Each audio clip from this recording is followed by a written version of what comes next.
Γεια σας! Στις προηγούμενες εκπομπές καταλήξαμε πως η ασφαλέστερη πορεία που έχουμε να κάνουμε ως πνευματικά όντα είναι η επιστροφή στην αληθινή πνευματική γενέτειρα πατρίδα μας. Για να επιτευχθεί αυτό, πρέπει να γίνουμε ικανοί ώστε να περάσουμε στον ιερό τόπο τον ετοιμασμένο. Και για να γίνουμε ικανοί, ο δρόμος περνάει μέσα από την αυτογνωσία. Δεν μπορούμε όμως να μιλήσουμε ακόμα για αυτογνωσία αν δεν μάθουμε τι σημαίνει αστρικό πεδίο και αστρικό ή αιτιατό σώμα. Αυτό είναι απαραίτητο επειδή το αστρικό πεδίο είναι η σκηνή πάνω στην οποία διαδραματίζονται όλα τα συναισθήματά μας. Η σύνδεσή μας με το αστρικό πεδίο συντελείται μέσω του αστρικού μας σώματος, που είναι και ο φορέας όλων ανεξαιρέτως των συναισθημάτων. Υπάρχει η λανθασμένη εντύπωση ότι τα συναισθήματα πηγάζουν από την ψυχή. Όμως, το χαρακτηριστικό της ψυχής είναι ο νους και αυτή είναι μία γνώση την οποία κατήχαν όλοι οι αρχαίοι σοφοί. Οι σύγχρονοι όμως έχουν συγχύσει αρκετά τα πράγματα. Όλα τα συναισθήματα είναι αποκλειστικά τα παράγωγα του αστρικού σώματος. Ο πνευματικός, πραγματικός άνθρωπος περιβάλλεται από 6 κύρια σώματα. Ένα σώμα πυκνά υλικό, το φυσικό μας σώμα, 3 ενεργειακά σώματα που είναι το αιθερικό, το αστρικό και το κατώτερο νοητικό, ένα σώμα ανάμεικτο από ενέργεια και πνεύμα που είναι η ψυχή και φυσικά η πραγματική υπόσταση του ανθρώπου, το απόλυτα πνευματικό του σώμα. Το πνευματικό αυτό σώμα δεν είναι πλήρες, αλλά διαχωρισμένο σε 2 τμήματα. Το ένα τμήμα ενσαρκώνεται πάντα στην ύλη και το άλλο παραμένει πάντα στις ανώτερες ενεργειακές περιοχές, στα όρια αυτής της δημιουργίας. Όταν ο άνθρωπος ήταν μία πλήρης πνευματική ολότητα στην αρχή αυτής της δημιουργίας, συνυπήρχαν μέσα του και οι 2 εκδηλώσεις του, και η αρσενική και η θηλυκή, όπως είναι όλες οι ανώτερες πνευματικές ολότητες. Κατόπιν, περνώντας μέσα σε αυτήν τη δυτή δημιουργία, ο άρχον αυτού του κόσμου διαχώρισε αυτήν την πανίσχυρη πνευματική ολότητα σε θεϊκό σπινθήρα Αδάμ και εγώ ημί παρουσία Εύα. Τον συμβολισμό αυτού του διαχωρισμού τον συναντάμε στην Γένεση με την ιστορία της δημιουργίας της Εύας από το πλευρό του Αδάμ. Η ιστορία βέβαια εκεί περιγράφεται με πολύ απλοϊκό τρόπο. Πίσω όμως από αυτήν την απλοϊκή ιστορία κρύβεται μία μεγάλη περίοδος της δημιουργίας του ανθρώπου. Η διαδικασία του διαχωρισμού του ανθρώπου διεξάγεται στο πρώτο μισό της 4ης αιθερικής ρίζας φυλής ή διαφορετικά στο πρώτο μισό της περίοδου του γένους των ηρώων. Τότε ο ενοποιημένος ακόμη ουράνιος άνθρωπος έχει ντυθεί το αιθερικό σώμα, το κατασκευασμένο από τους διαχειριστές αυτής της δημιουργίας. Στο πυκνά υλικό πεδίο ακόμη δεν είχαν δημιουργηθεί οι κατάλληλες συνθήκες για να τον φιλοξενήσουν. Πρέπει να γνωρίζουμε ότι η αιθερική δημιουργία προηγήθηκε της πυκνά υλικής και αυτό επισημαίνεται με σαφήνεια στο εδάφιο του δευτέρου κεφαλαίου της Γένεσης που λέει: «Αυτή είναι η γένεση του ουρανού και της γης όταν εκτίστησαν αυτά κατά την ημέρα που ο Κύριος ο Θεός δημιούργησε την γη και τον ουρανό και όλα τα φυτά του αγρού πριν γίνουν επάνω στη γη και κάθε χόρτο του αγρού πριν βλαστήσει, επειδή δεν είχε βρέξει ο Κύριος ο Θεός επάνω στη γη και άνθρωπος δεν υπήρχε για να εργάζεται αυτή τη γη.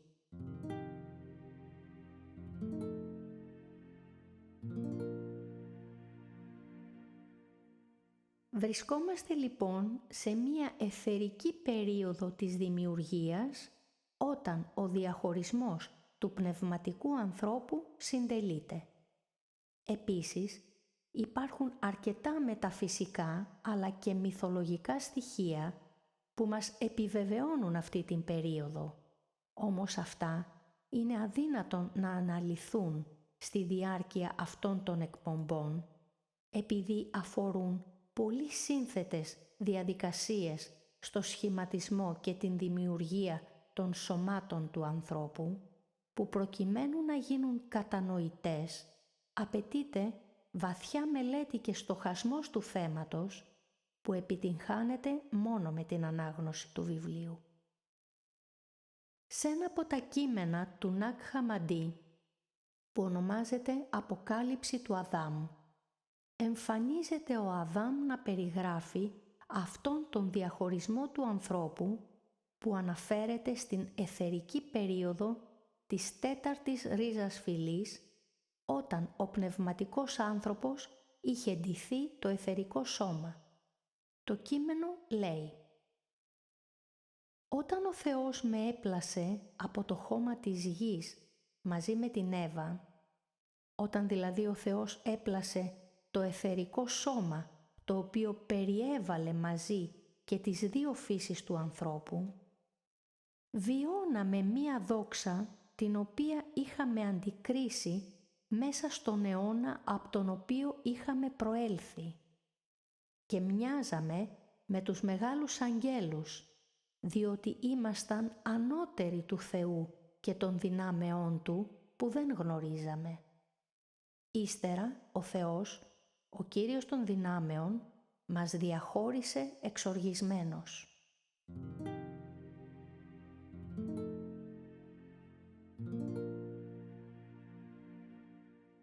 Αυτόν τον διαχωρισμό του ανθρώπου τον συναντάμε επίσης και στην ελληνική γραμματεία και συγκεκριμένα στο συμπόσιο του Πλάτωνα, όπου ο Αριστοφάνης λέει: «Διότι η παλαιότερη φύση μας δεν ήταν όπως είναι τώρα, αλλά διαφορετική. Όχι όπως είναι σήμερα δύο είδη, το αρσενικό και το θηλυκό, αλλά πρώτερα υπήρχε ένα τρίτο είδος, κοινό αυτών των δύο, του οποίου το όνομα πλέον δεν υφίσταται. Διότι αρσενικοθήλικος ήταν τότε ο άνθρωπος, ένας και κατά το είδος και κατά το όνομα κοινός, από το αρσενικό και από το θηλυκό. Έπειτα, κάθε άνθρωπος αυτού του είδους στρογγυλός ήταν και είχε τις πλευρές του σε κύκλο. Και ο Ζεύς είπε: «Θα χωρίσω στα δύο κάθε έναν, ώστε να γίνουν ασθενέστεροι».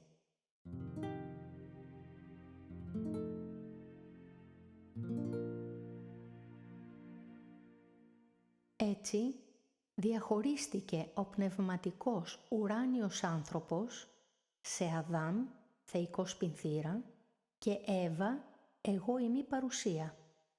Πάντα μέσα στην ύλη ενσαρκώνεται η αρσενική εκδήλωση του πνευματικού ανθρώπου, ενώ αντίθετα η θηλυκή του εκδήλωση παραμένει στις λεπτοφιέστερες ενεργειακές περιοχές αυτής της δημιουργίας, όπως κωδικοποιημένα περιγράφει και ο προπατορικός μύθος όταν λέει πως ο Αδάμ, θεϊκός σπινθήρας, βγαίνει έξω στη ζωή, όπου με κόπο και πόνο κερδίζει το ψωμί του, ενώ η Εύα εγώ ημί παρουσία παραμένει μέσα στον οίκο της, όπου με πόνο γεννάει τα παιδιά της.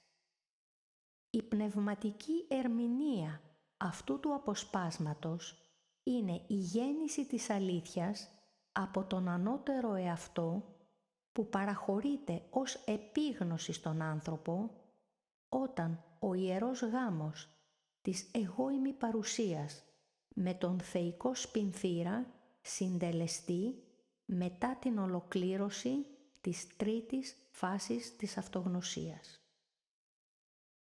Αυτή λοιπόν η θηλυκή μορφή είναι ο αποκαλούμενος από πολλούς ανθρώπους ανώτερος εαυτός και ποτέ δεν ενσαρκώνεται στην ύλη. Γι' αυτό και στις περισσότερες γλώσσες του κόσμου η λέξη άνθρωπος είναι ταυτόσιμη με τη λέξη άνδρας. Όχι επειδή υπάρχει διαφορά φύλου, αλλά επειδή οι μύστες ήθελαν να κωδικοποιήσουν την γνώση για τους λίγους, κλειδώνοντας το μυστικό ότι σε κάθε ανθρώπινο σώμα, ανδρικό ή γυναικείο, βρίσκεται ενσαρκωμένο το αρσενικό τμήμα του πνευματικού ουράνιου ανθρώπου. Και έχουμε παραδείγματος χάρη στα αγγλικά man, που σημαίνει και άνδρας και άνθρωπος. Το ίδιο και στα γαλλικά με τη λέξη homme, που σημαίνει επίσης και άνδρας και άνθρωπος. Ή στα ιταλικά με την ταυτόσιμη και για τα δύο λέξη uomo. Μα και στα ελληνικά η λέξη άνθρωπος δεν προκύπτει μόνο από το άνω θρόσκον, δηλαδή αυτός που κοιτά ψηλά, αλλά και από την ερμηνεία ότι αυτός έχει όψη άνδρα. Η λέξη άνθρωπος δηλαδή είναι σύνθετη από τις δύο λέξεις ανήρ, γενική ανδρός, και όψη, που στα αρχαία ελληνικά η λέξη είναι όψ, γενική οπός, δηλαδή ανδρός οπός, αυτός που έχει όψη ανδρός, ανδροπός, άνθρωπος. Κλείνοντας αυτήν την ενημερωτική παρένθεση, θα περάσουμε πάλι στο θέμα μας, συνεχίζοντας με την αναφορά αυτών των σωμάτων που περιβάλλουν τον αρσενικό θεϊκό σπινθήρα άνθρωπο. Τα σώματα αυτά, απαριθμώντας από το πυκνότερο προς το αραιότερο, είναι το πυκνά υλικό σώμα, το αιθερικό, που κάποιοι το αποκαλούν πρανικό σώμα ή άβρα, κατόπιν υπάρχει το αστρικό ή αιτιατό, το σώμα των συναισθημάτων, κατόπιν ακολουθεί το κατώτερο νοητικό, η ψυχή, το ανώτερο νοητικό σώμα και τέλος η πραγματική μισή υπόσταση του ανθρώπου, ο θεϊκός σπινθήρας.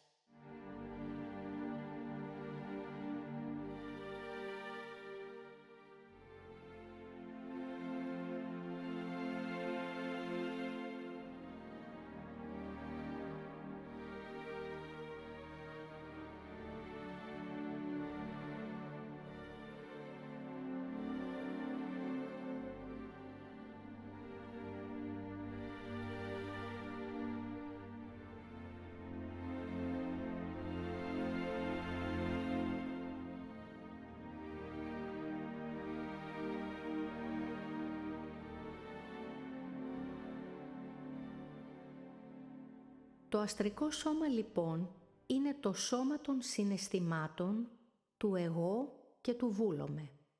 Αυτό το σώμα βρίσκεται στο δικό του αντίστοιχο αστρικό πεδίο, όπως κάθε σώμα ενδυμεί στη δική του διάσταση.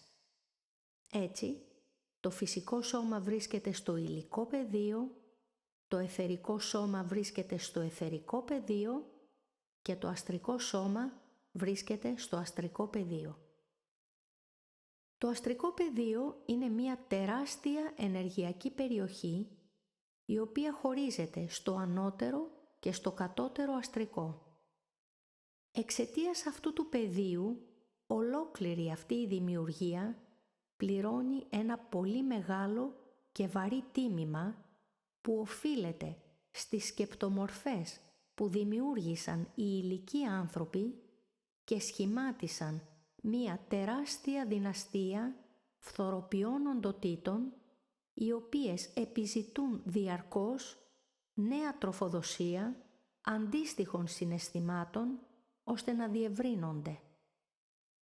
Το πάντρεμα λοιπόν της σάρκας και του πνεύματος, είτε αυτούσιο ως θεϊκός πυνθήρας, είτε συνυφασμένο με την ψυχή, γέννησε ό,τι χειρότερο μπορούσε να γεννηθεί σε αυτήν τη δημιουργία.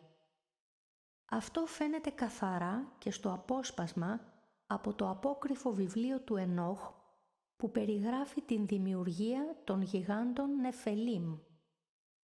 Αρχικά θα διαβάσω ολόκληρο αυτό το πολύ ενδιαφέρον απόσπασμα και στη συνέχεια θα το διαβάσω πρόταση-πρόταση, προσθέτοντας και κάποιες πολύ ενδιαφέρουσες για πολλούς εξηγήσεις.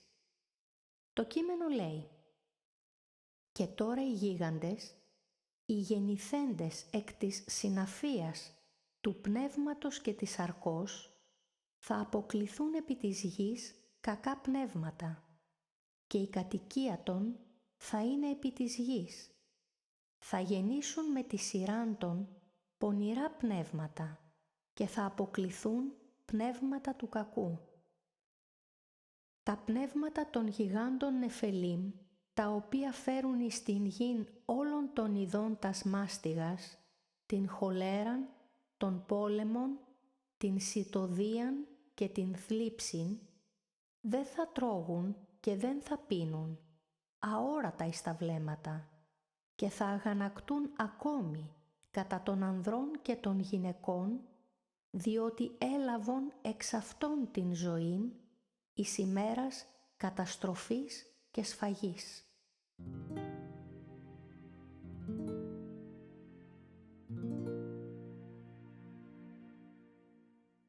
Ας δούμε τώρα τις κρυμμένες πληροφορίες μέσα σε αυτό το κείμενο. «Και τώρα οι γίγαντες, οι γεννηθέντες εκ της συναφίας του πνεύματος και της σαρκός, θα αποκληθούν επί της γης κακά πνεύματα και η κατοικία των θα είναι επί της γης». Επεξηγώ. Από την ενσάρκωση του πνεύματος μέσα στην ύλη γεννήθηκαν σκεπτομορφές. Οποιαδήποτε σκέψη δημιουργείται στο μυαλό του ανθρώπου εκδηλώνεται στο αστρικό πεδίο σαν μία στοιχειακή οντότητα η οποία ονομάζεται σκεπτομορφή. Αυτή η σκεπτομορφή έχει και μορφή και ενεργειακό σώμα και προσκολάται στον άνθρωπο που την δημιούργησε, οθώντας τον να παράξει συγγενείς προς αυτήν την σκεπτομορφή ενέργειες, ώστε να την τροφοδοτεί. Αυτές τις σκεπτομορφές οι υψηλόβαθμοι μοναχοί στα μοναστήρια του Θιβέτ εξασκούνται να τις υλοποιούν στον φυσικό μας κόσμο και τα υλοποιημένα στοιχειακά αυτά όντα αποκαλούνται τούλπας ή τούλπες κατά το ελληνικότερον. Στο δεύτερο μισό του τέταρτου γένους των ηρώων, όπου το γένος των ανθρώπων πέρασε στην πυκνή ύλη, οι άνθρωποι είχαν την δυνατότητα μέσω του 12έλικου DNA που τότε διέθεταν να υλοποιούν αυτές τις δαιμονικές σκεπτομορφές στην ύλη. Όλες οι ιστορίες για τις θηριωδίες των γιγάντων Νεφελίμ προέκυψαν από αυτήν την δυνατότητα του ανθρώπου. Ένα άλλο απόσπασμα πάλι από το απόκριφο βιβλίο του Ενόχ επιβεβαιώνει αυτές τις θηριωδίες λέγοντας: «Το ανάστημα των γιγάντων Νεφελίμ έφτανε τους 300 πύχης.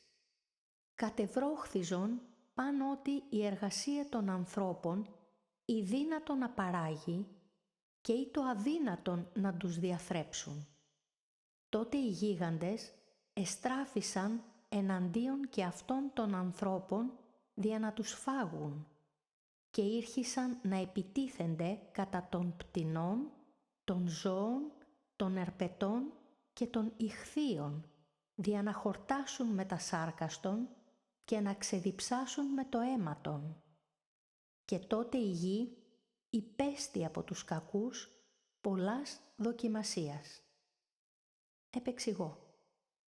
Όλη αυτή η κατάσταση οδήγησε τελικά στην τιτανομαχία με τη σύραξη των θεών δημιουργών ενάντια στα σκεπτομορφικά αυτά γεννήματα των ανθρώπων που η ελληνική μυθολογία αποκαλεί τιτάνες. Βέβαια, όταν οι υπεύθυνοι αυτής της δημιουργίας διαπίστωσαν ότι όλο αυτό το κακό οφειλόταν στο δωδεκαέλικο DNA των ανθρώπων, αποφάσισαν να καταστρέψουν αυτό το γένος με κατακλυσμό και να δημιουργήσουν πλέον το πέμπτο γένος του σιδήρου με το διέλικο DNA. Δεν σας κρύβω ότι έχω προβληματιστεί πολύ για το ποιοι πραγματικά μπορεί να κρύβονται πίσω από την νοσταλγία του δωδεκαέλικου DNA, αποκαλύπτοντας τους ανθρώπους μόνο μέρος της αλήθειας και των συνεπειών του. Μήπως τελικά αυτοί που τάζουν την επιστροφή στο δωδεκαέλικο DNA είναι μασκαρεμένα αστρικά όντα που ζητούν απεγνωσμένα να υλοποιηθούν ξανά στην ύλη μέσω αυτής της δυνατότητας των ανθρώπων. Επίσης, εδώ είναι μια πολύ καλή ευκαιρία για να αιτιολογήσουμε αυτό που ο Χριστός έλεγε περί δε κρίσεως ότι ο άρχον του κόσμου τούτου εκρίθη. Και εκρίθη ακριβώς για αυτήν την μέγιστη αμαρτία την οποία αυτός διέπραξε να βυθίσει μέσα στον σιπτικό πυλό της σάρκας το Ιερό Πνεύμα. Και το κείμενο του Ενόχ συνεχίζει. Οι γίγαντες θα γεννήσουν με τη σειρά των πονηρά πνεύματα και θα αποκληθούν πνεύματα του κακού. Τα πνεύματα των γιγάντων Νεφελίμ, τα οποία φέρουν εις την γην όλων των ειδών τας μάστιγας, την χολέραν, τον πόλεμον, την σιτοδίαν και την θλίψην, δεν θα τρώγουν και δεν θα πίνουν, αόρατα εις τα βλέμματα. Επεξηγώ. Επειδή ακριβώς αυτές οι οντότητες στο πέμπτο γένος του σιδήρου έγιναν αόρατες αστρικές υπάρξεις. Και το κείμενο του Ενόχ συνεχίζει. Και θα αγανακτούν ακόμη κατά των ανδρών και των γυναικών, διότι έλαβαν εξ αυτών την ζωήν εις ημέρας καταστροφής και σφαγής. Επεξηγώ.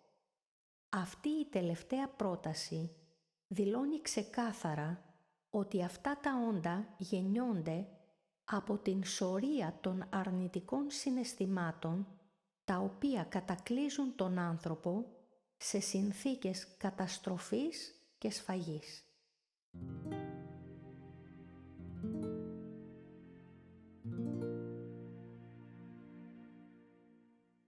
Αυτά λοιπόν τα όντα έχουν κατακλείσει το αστρικό πεδίο και διανέμονται σε αυτό ανάλογα το είδος τους σε βαθμίδες.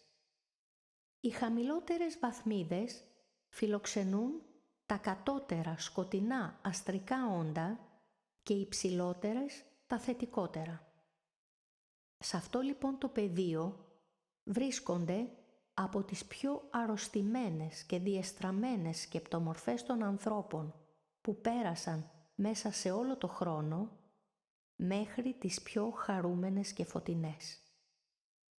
Κάθε διαφορετικό συναίσθημα έλκεται αλλά και τροφοδοτεί συγχρόνως τις αντίστοιχες με αυτό συσσωρευμένες αστρικές δυνάμεις, οι οποίες δημιουργούν συνενωμένες ομάδες ομοειδών συναισθημάτων και ενεργειακών καταστάσεων. Όλα τα συναισθήματα της κακίας, της εκδίκησης και του μίσους συνενώθηκαν και σχημάτισαν αυτό που οι άνθρωποι ονομάζουν διάβολο.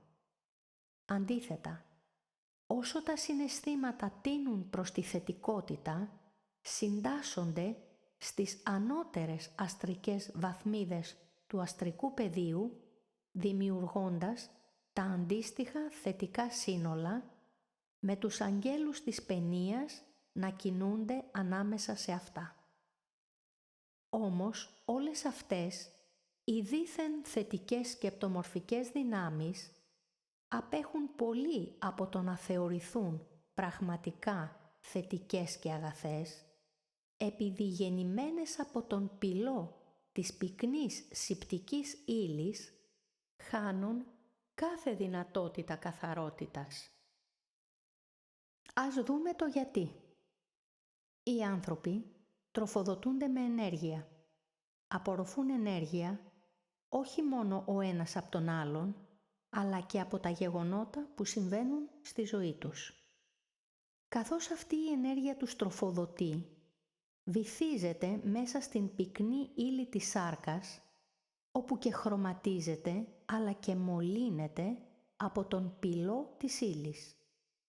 Υπακούοντας όμως αυτή η ενέργεια στην περιοδική της διαδρομή, αναδύεται ξανά από την πυκνή ύλη μεταλλαγμένη σαν μία υποδεέστερη παρενέργεια σκεπτομορφής. Αυτή η διαδικασία ακολουθεί έναν σταθερά επαναλαμβανόμενο κύκλο βυθίσματος και ανάδυσης που αδιαλείπτως υποβαθμίζει ολοένα και περισσότερο αυτή την ενέργεια. Έτσι, η ενέργεια πάβει να θεωρείται θετική και μετατρέπεται σε πλαστογραφημένη θετική.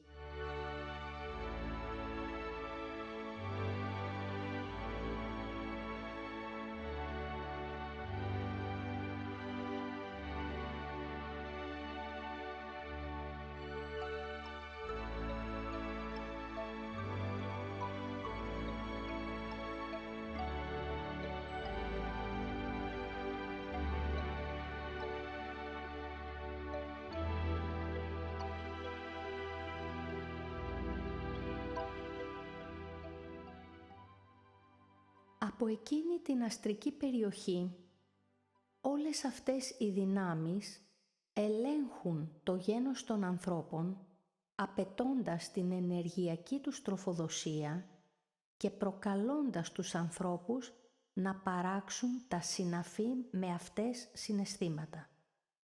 Γι' αυτό ο Ερμής ο Τρισμέγιστος λέει σχετικά με αυτόν τον έλεγχο. Γύρω από τον άνθρωπο υπάρχουν πολλοί όμιλοι δαιμόνων που μοιάζουν με ποικίλες στρατιές. Είναι οι συγκάτοικοι και δεν είναι μακριά από τους αθανάτους, από όπου, αφού έλαβαν με κλήρο τη χώρα τους, επιβλέπουν τα ανθρώπινα και εκτελούν τις διαταγές των θεών.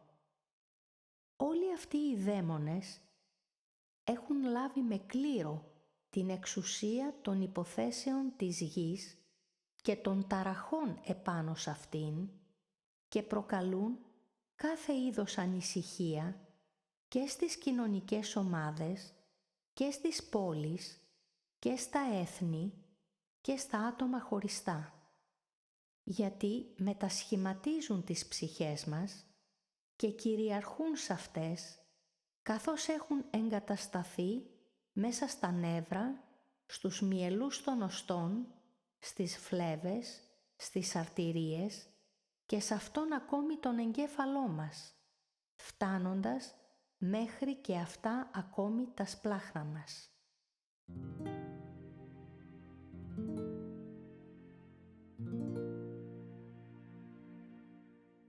Όταν αυτή η δημιουργία βρισκόταν στο ξεκίνημα της κτήσης της, πριν την εμφάνιση του ανθρώπου στην πυκνή ύλη και την δημιουργία των σκεπτομορφών, σε αυτήν την ενεργειακή περιοχή είχαν κατανεμηθεί τα συμπληρώματα ή θεϊκά διπλά των δημιουργών. Σχημάτιζαν τότε την κατηγορία των δαιμόνων πριν αυτοί αποκτήσουν την σκοτεινιά που σήμερα διαθέτουν. Τότε αυτά τα όντα απλά εκδήλωναν την αρνητική εμφάνιση του όλου, όπως τα αρνητικά ηλεκτρόνια σε ένα άτομο.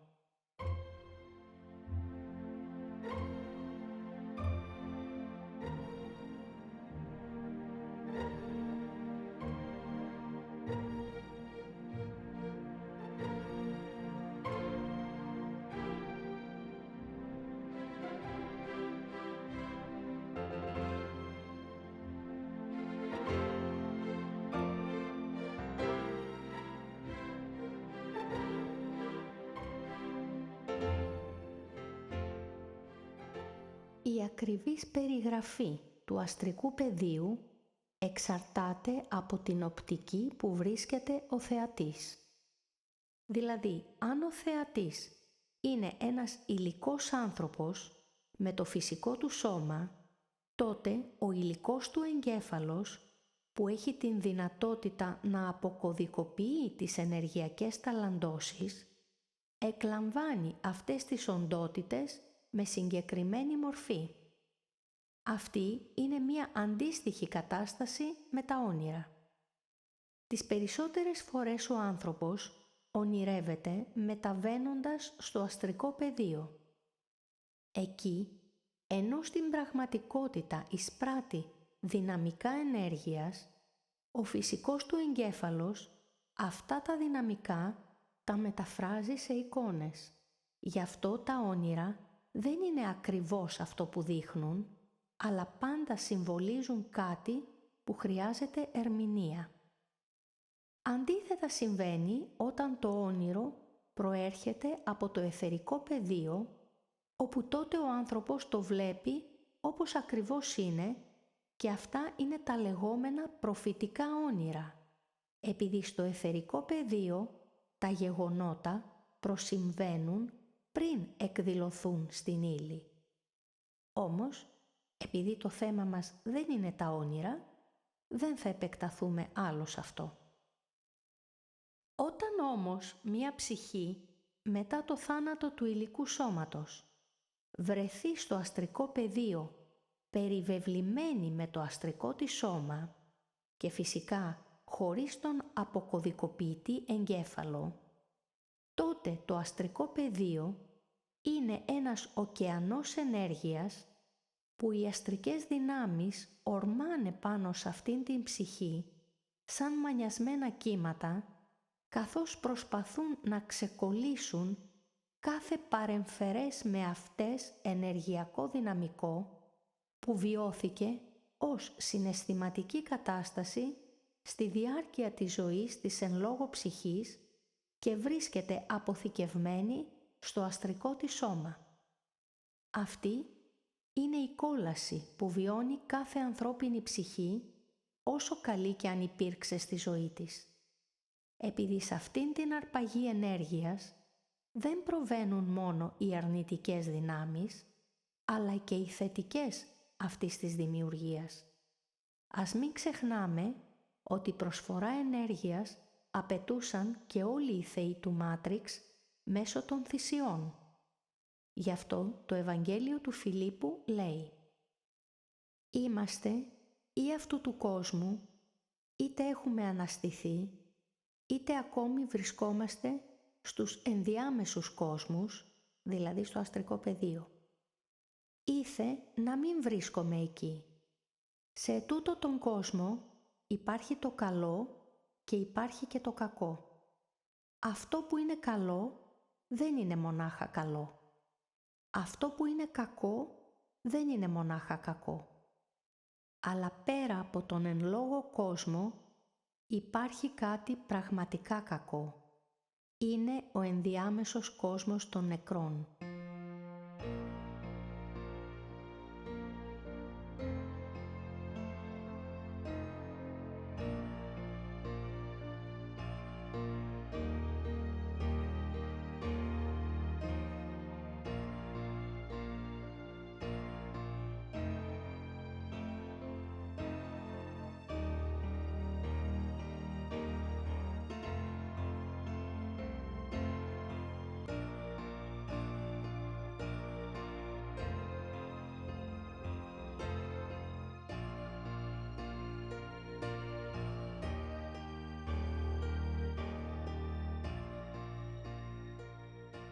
Οι άνθρωποι θεωρούν ότι ο χαρακτήρας τους, οι επιθυμίες τους, οι διαθέσεις τους και τα θέλω τους είναι δικά τους στοιχεία.